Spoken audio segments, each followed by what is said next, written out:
What's up, everybody? In this video I'm going to break down some math and very clear pros and cons to self-publishing your comic book versus releasing it into comic shops with a publisher versus publishing on Webtoon or some other kind of online publisher. Which one will make you more money? How much effort is required to self-publish? And other questions like that. And there's a lot of numbers involved, so I break down the practical advice here on this one. And at the very end, I give you my method and kind of my personal opinion on kind of the best route to take if you're completely starting from zero and you're wondering, I want to make comic books, I have this idea, where do I start? What's the best way to go about it in order to actually build an audience and earn some revenue from the books that I'm writing? Alright, so if that sounds good, stick around. This might be a long one. I'll try to keep it just steady going forward. So we'll just start like that. So for simplicity's sake, and a lot of like my other videos that I go into, I'm going to keep this bare scenario as if we're pretending that you're writing a 4-issue comic series or a 100-page graphic novel. Okay? And so we'll pretend that you are the writer and that you actually have to pay for artists. So all this is based on you are a writer, you're writing a 100-page graphic novel, and you're going to release it either as a 4-issue limited or mini series. So for this, in this scenario, I'm going to pretend that your expenses for this whole book, 100 pages, is about $20,000 US. Now for this amount of money, you should be able to hire professional grade artists, which, assuming your story is decent and marketable, you would have a pretty good chance of being picked up by at least an indie house publisher, if not a bigger one. So the reason that's why I do that price in this scenario is because with this amount of money and resources and length, you should be able to go almost any route you want. Either release it online, release it through a publisher, or release it self-published via Kickstarter or something like that. So there are a few obvious pros and cons to each method. So I'm going to start with the direct market. The direct market means you're selling through comic shops, primarily in the North American market. So in English, through the American comic book shops, as a usual series of about 20 to 24 to 26 page floppies, or 32 page floppies. And in order to get your book into shops like this, you actually have to sell your book through a publisher, or you can become a publisher yourself, but that's a separate video, because to become a publisher that goes through comic shops it's a lot harder than just starting your own little company and trying to like, you can self-publish or like start a publishing company and self-publish your own books, but it's a whole nother scenario to sell other people's books and get them into comic shops. But I'm not going to get into that here. What I'm basically saying is that if you're going through comic shops, you have to find a publisher who will accept your book and publish it through them. So when you're going through a publisher, there's a very obvious pros and cons to this method. I'm going to start with the pros. It's two basic things that are pretty obvious. It's number one is visibility, and number two is credibility. So if you can get a publisher and get your book into comic shops, you're going to get more people to read your book, simply because it's in comic shops. Because your real customer as a writer is the comic shops, and comic shops buy from publishers, you're automatically going to get more sales as you would trying to self-publish, regardless of how good your book is, just simply because the comic shops buy, anything from a said publisher. They don't even look that deep into how, they don't even read the book. They buy based upon solicitations and previews and covers, just like anyone else would. They don't actually read the book and then go, that was good, I'm going to buy it. You're kind of just trying to sell them based upon some basics, and that leads into credibility. Comic shops will buy your book, you basically have credibility by association with your publisher. If you're just a loner, they're strictly just going off the cover. But if the cover is good and you're with a publisher, they're more likely to put it in their shops. And it's the same thing, it's easier to sell. Most people are like, oh, yeah, it's another whatever, boom book. I liked this book by them, so I might like this new one, okay? When compared to Kickstarter, you may make less money, but you'll probably get more sales whenever you're going through the direct market, which in turn will result in more readers. And more readers can result in a bigger audience, which can result in longer term sales, which goes into what I'll explain later, to where the pros of a going through comic shops is like you'll get your book in front of more eyes. You may have a better chance of earning your breaking even on your book if you were to go through Kickstarter. However, it's a lot more work, in one sense, but you won't get as many readers. And I go break down the math in a little bit. So actually, I'll just continue. I'll get back to that in a second. So the con of comic shops is that profit is hard. Although a publisher fronts the publishing costs and it helps a bit with marketing, most marketing, even if you go through comic shops and with a publisher, you're doing most of the marketing yourself. The part where they help you out with is, like I was talking about, is like basically credibility by association. Like they don't actually pump out or spend money on billboards or anything like that. Instead, it's more like just their name alone and their ability to get you into comic shops is worth it for you, for them and for you. It's why you go with the publisher. It's not because you expect them to spend a bunch of money on Facebook ads. It's because you want to have their name on your book. But that being said, whenever you go, the cost of that is quite measurable. It usually means that you only get about 10 to 15% of the retail sales revenue. So if your book sells for $4, you're probably only gonna make about 40 to 60 cents per issue after they take out publishing and shipping costs. So in order to earn back the $20,000 of your production costs, you're going to need to sell around 34,000 issues of your series. And you'll need to average at least 8,500 sales for each one of your 4 issues.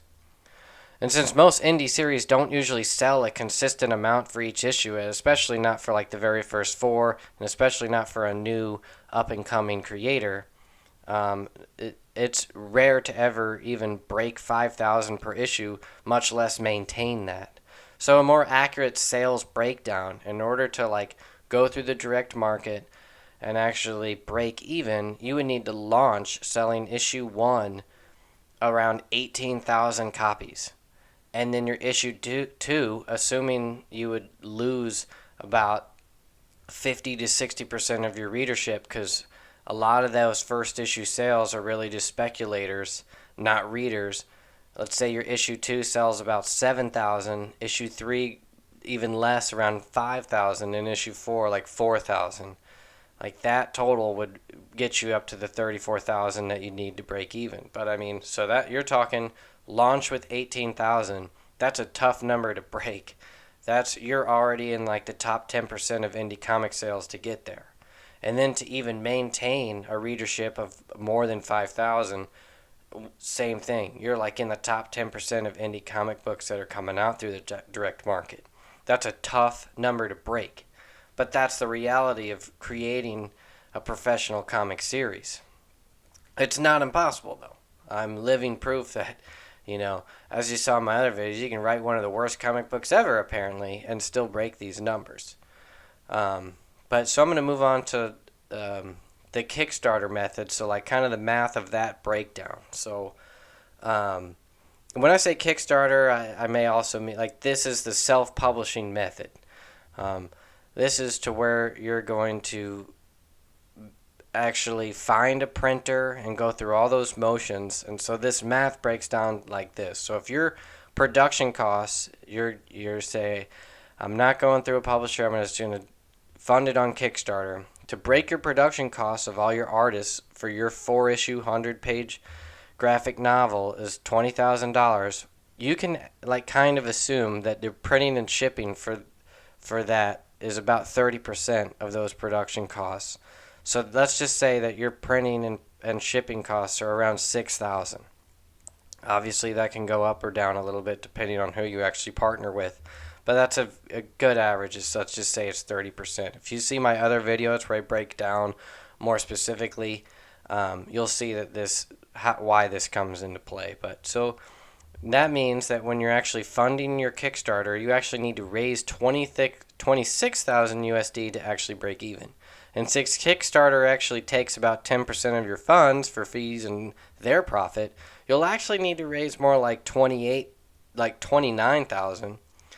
And assuming that you may need some advertising or a website or something, we're just going to round up and say to really break even on this book, you actually need to raise around 30,000 USD in funds just to break even on everything I just mentioned above.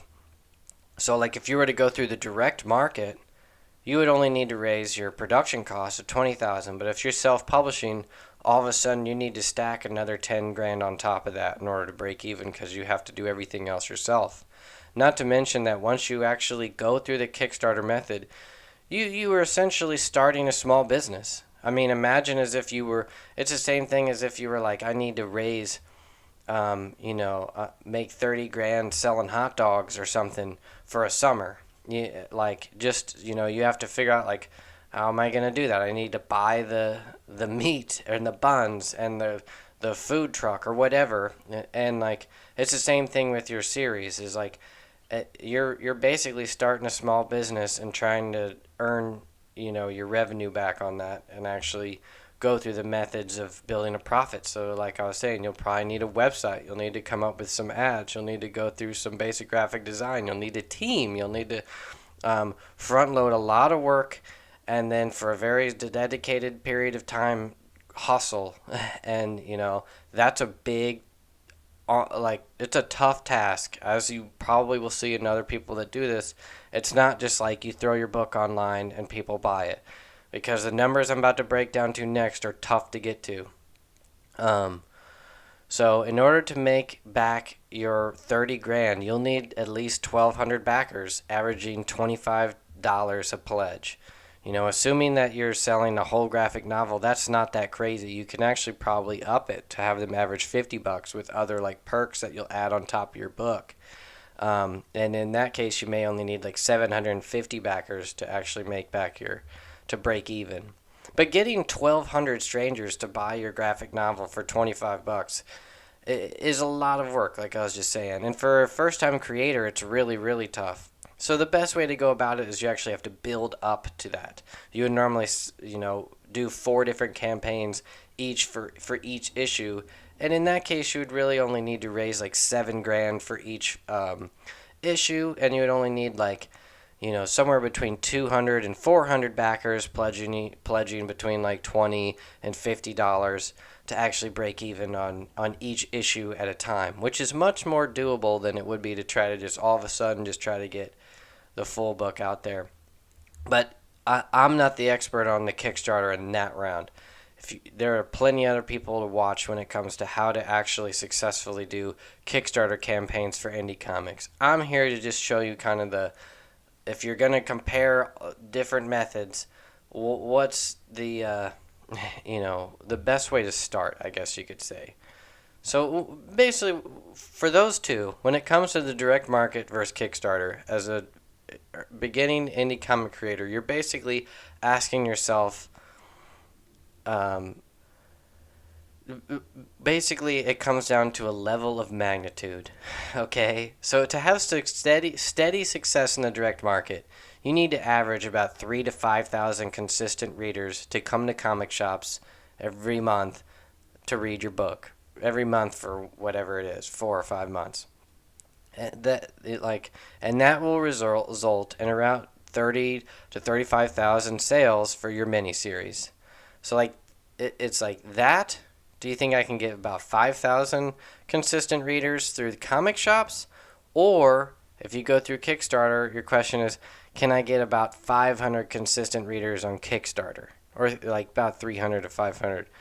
Like that's the difference. And like what it really boils down to is the publisher you would go through the direct market. Is like if you're going to go through a publisher in the direct market, you have to really look at the other books that publisher has sold and think and like see like does this publisher average at least 3 to 5,000 consistent readers for it, like their books that come out?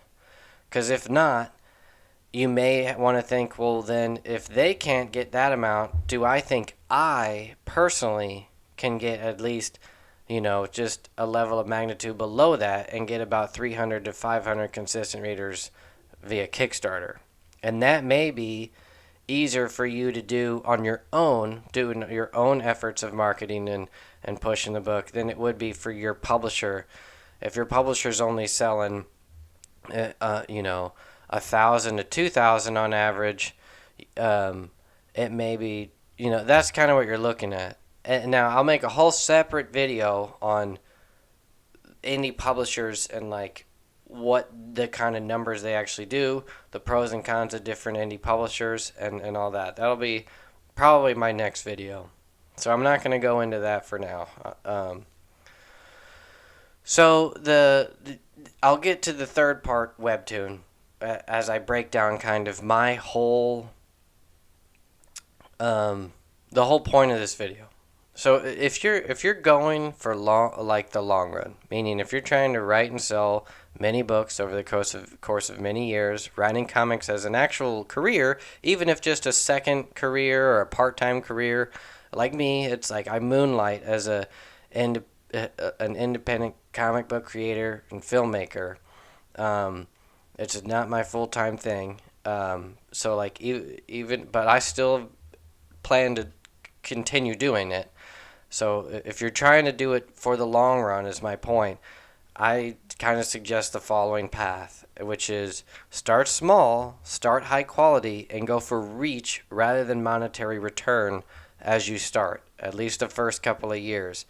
Because if you kind of go through this method, building up your audience first allows it to make it a lot easier to start making bigger money on no matter which path you choose. It's a lot with an audience. It's a lot easier to earn back income that actually breaks even and earns a profit once you no matter whether you do it through the direct market or Kickstarter. And especially on Kickstarter, if you have a big audience that if you're reaching the numbers that your publisher can reach on your own, now all of a sudden you're looking at a whole nother level of magnitude of income.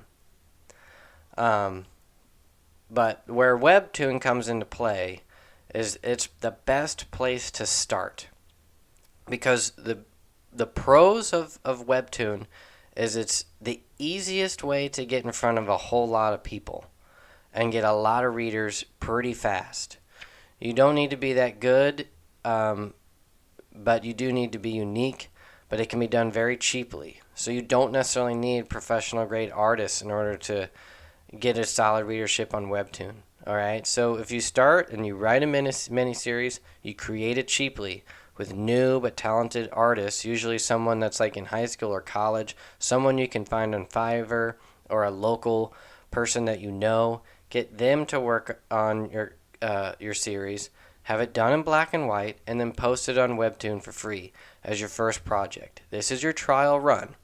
Getting the hang of this makes it easier in the long run, because if you try to start too big too fast, you may upfront way too much and make big mistakes, like I have shown in other videos, that are things that you can do, and it may cost you. So you want to start off just like try to tell the best story you can with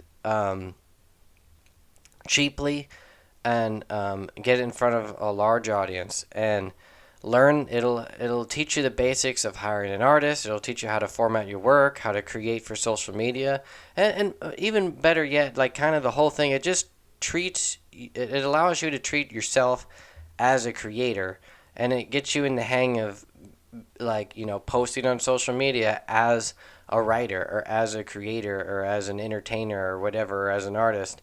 Like, this is what I do. This is my product. It gives you a product and a story to tell. And be like, this is my story. This is crazy. It gets you in the habit of basically treating yourself as a professional and marketing yourself as a professional without too much like on the line. Um, but because you have a product out there that's online, even if it's just on your own website, it starts to build your credibility, which then allows you to go on to the next step, which is actually write something at a professional grade. So once you're out there, people can see like, oh, this person in whatever way in social media or like as a resume or something, like, okay, this is what they've done. They wrote this series on Webtoon.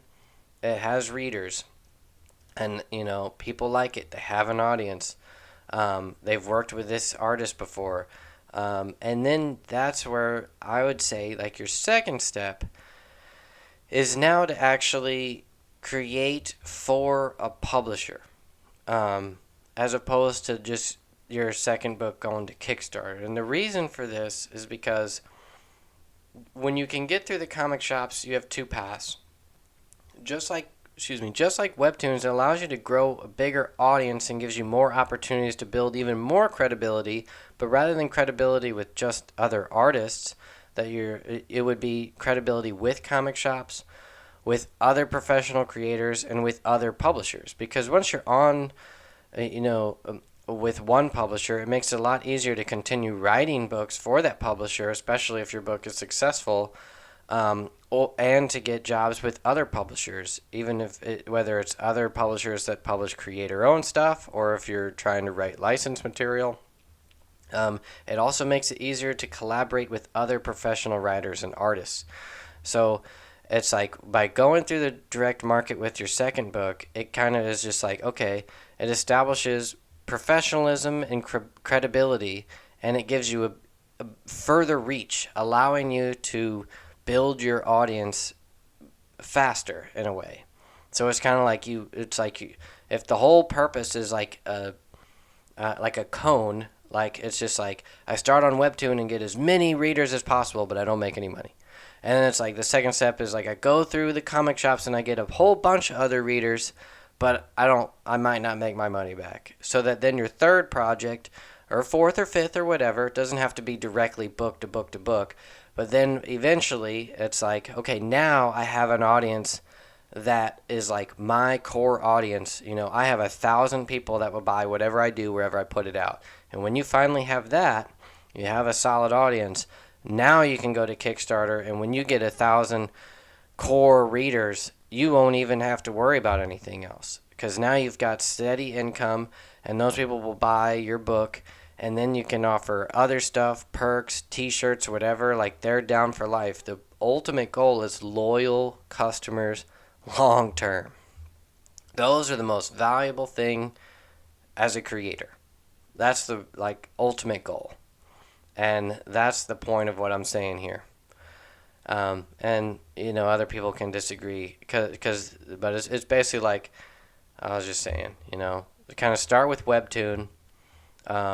Then try to go for a publisher to build stronger credibility, build your audience, and then thirdly, then you can release, through Kickstarter, or once you're that far, people start Patreons and Substacks, and it's just like their own websites, and now you just go direct, and most people you'll see, most professional creators, this is how they do it. They do it simultaneously. They keep both hands on both tables, or a hand on each table, or whatever the saying is, a foot in each corner or something like that, so that you can be continuing to release books through the direct market, maybe get an ultimate hit there, and then also releasing books with other creators, even if it's like anthologies or you're co-written with somebody or something like that, and then you're also having your hand on the Kickstarter market as well. And Webtoon, when it comes to actually like making money on Webtoon, it's kind of in the same realm as the others, to where like when you're starting, it's pretty hard to actually earn income on Webtoon. It's kind of like, um, and to actually like make any money at all, you have to like very quickly and for a long time like get a whole lot of readers to even like start to make money off of it. So when it comes to actually earning income, Webtoon's one of the hardest ways to do it. So that's why I didn't even really cover that in this video. I hope that doesn't like seem like false advertising or something, but it's like its main purpose and kind of my realm is like a place to get started. It's where I got started. It's a way to like kind of build your start the craft, but you fine tune it in print. Um, and then it's the same thing as that sort of like once you build your audience, then it's a lot easier to just like, oh, okay, this one's it's a black and white thing I drew myself, even though I'm not an artist. That's a lot easier to just like somehow throw on Webtoon and actually get steady readership and maybe earn a little bit, kind of like YouTube where you get like ad money or something. All right, I think that's it. Hopefully, I didn't go too long. Thanks, everybody. See ya.